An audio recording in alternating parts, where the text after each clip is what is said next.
Today we're conducting a pre-installation site survey for a network infrastructure at an IV rehab clinic. This survey ensures successful network installation by documenting how the clinic operates and what technology infrastructure may be needed. Be thorough because it's easier to gather information now than make return trips later. You'll need a minimum 25-foot measuring tape, stud finder, 6-foot stepladder, camera or smartphone, survey forms with pens, flashlight, and outlet tester. Other helpful tools would be a laser measuring device and a network cable tester.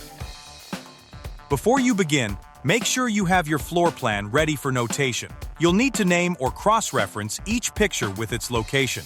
Make sure your naming coincides with that of the floor plan. If a room layout was not provided, then look for a fire exit plan and take a picture of it, or walk the facility and manually draw up a simple layout plan.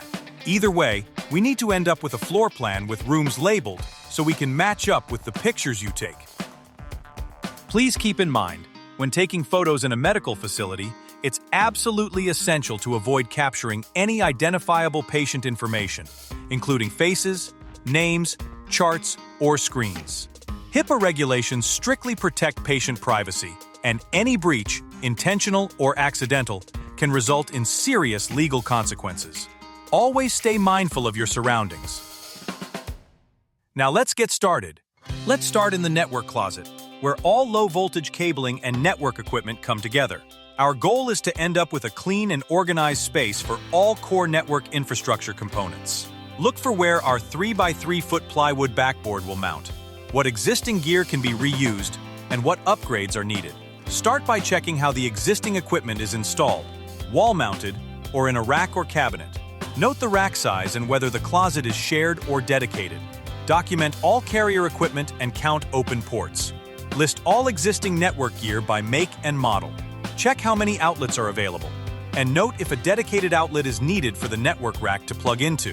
Record temperature and/or ventilation issues and confirm there's room for a 2x2x2 data cabinet.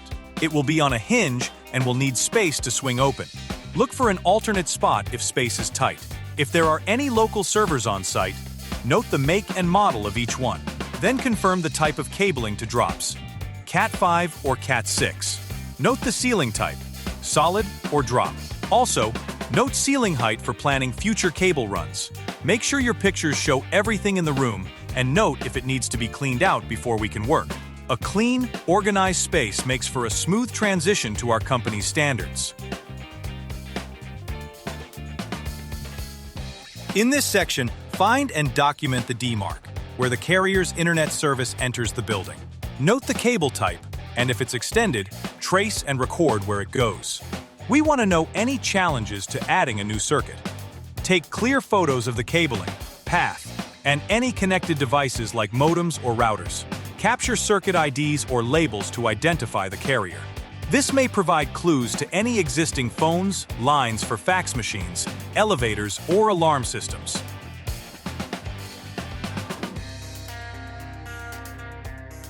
Next, let's cover the front desk area. This space is critical for daily operations, so we document it carefully. We typically plan for 9 Cat6 data drops to support PCs, printers, and phones. Make sure there are enough electrical outlets within 6 feet of each device. Nothing should rely on a power strip. On your survey form, list all devices connected to network jacks, and note whether there are switches or hubs in use. Record printer models, and check whether the credit card machine connects by dial-up or Ethernet. Do the same for the fax. Identify if it's analog or e-fax, and trace the phone line to confirm the modem if possible. Count available electrical outlets. There should be at least 4 open. We will be installing an iPad kiosk near the front desk area for patients to check in. Identify the best spot for this, making sure it has nearby power. Finally, note the ceiling height and type, solid or drop, and take a wide photo of the entire front desk area and close-ups for areas or devices of interest. When in doubt, take a picture. In this section, we'll walk through the remaining key areas of the clinic: the gym, staff or break room, therapy and evaluation rooms, and the kitchen if one is present. These spaces often contain critical equipment and shared resources, so it's important to document them thoroughly. Let's start with the gym. Here, you'll want to list everything plugged into the network jacks. This could include therapy equipment, computers, TVs, or streaming devices. Take clear photos of what's connected and where the jacks are located. Then, note the ceiling height and whether it's a solid or drop ceiling. This information helps determine mounting options for future access points or displays. Next, we'll move to the staff or break room.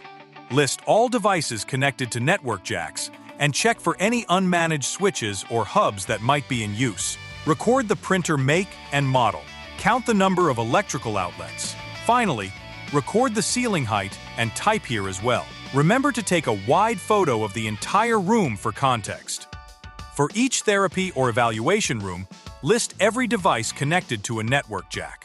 Often you'll find PCs, laptops, or therapy-related monitoring devices.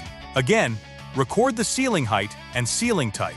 These rooms can vary widely, so photos are especially helpful for identifying where cabling or outlets might need to be added. If the clinic includes a kitchen, check for and document any network-connected equipment. Make sure to list each item and photograph their locations.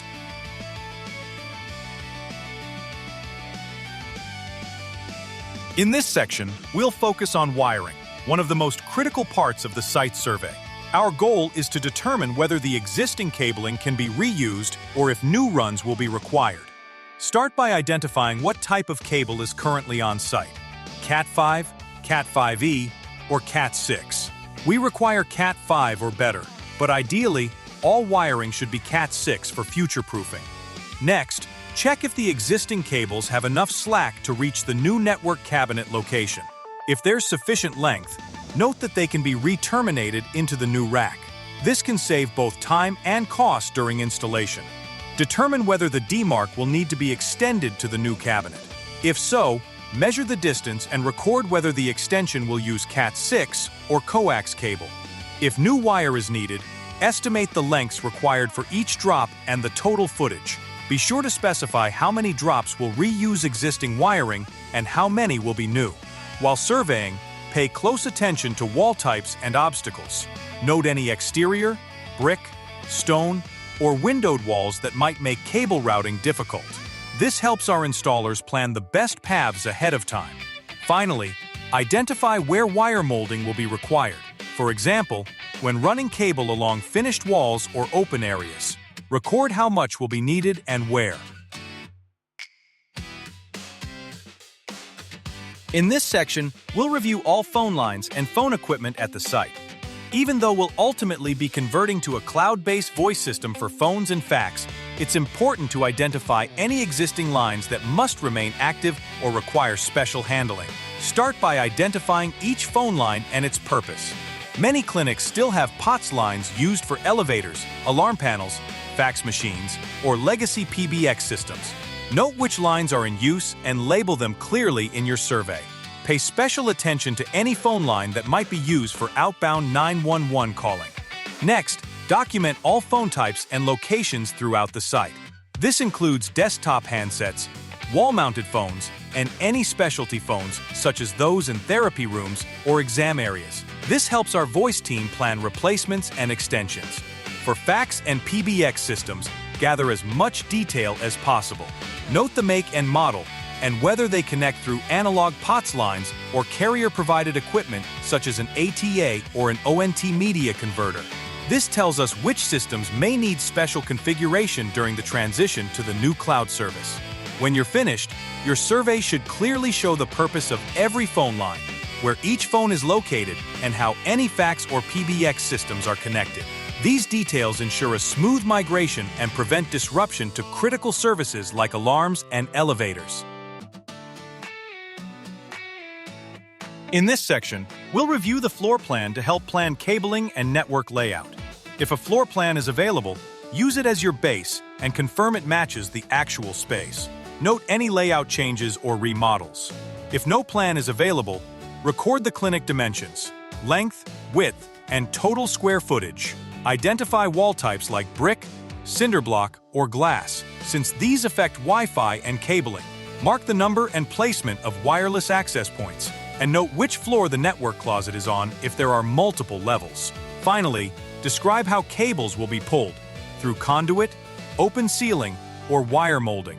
Your notes and photos should give us a clear, accurate view of the floor plan to support a clean and efficient installation.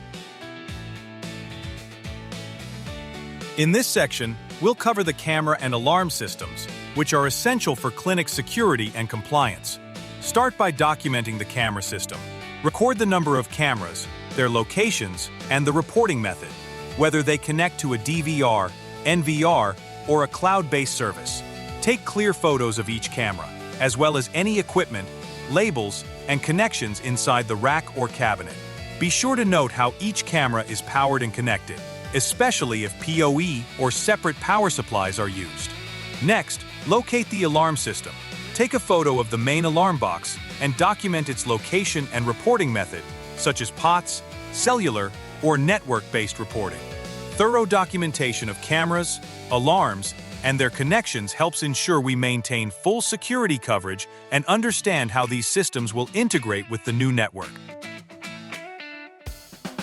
Remember that your pictures should tell the whole story. The design team relies entirely on this documentation to understand the clinic's needs.